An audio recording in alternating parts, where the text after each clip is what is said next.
चाषी को देथिबा प्रतिश्रुति पालन करिबारे सरकार विफल।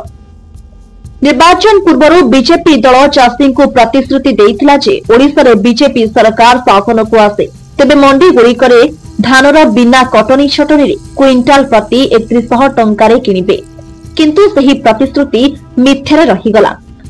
प्रत्येक मंडी रे 5 रु 8 केजी पर्यंत कटनी छटनी करी मिलर माने धान उठाउछंती। सेथि प्रति प्रशासन दृष्टि न दे निरवद्रष्टा साजी चुप रहुछि।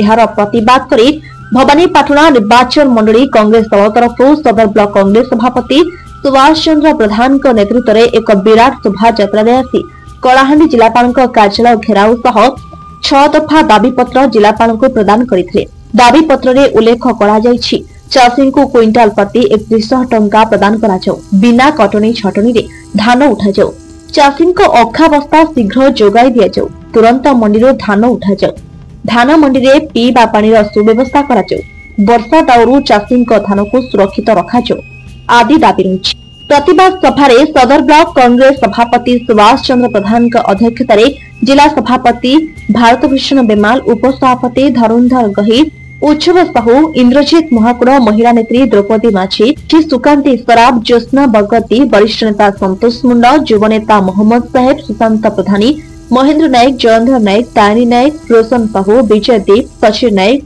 सुदर्शन विश्वास, जोगेश्वरी विशी, संतोष प्रधान, सिद्धार्थ नायक समेत शताधिक चाषी धारणा देथिले।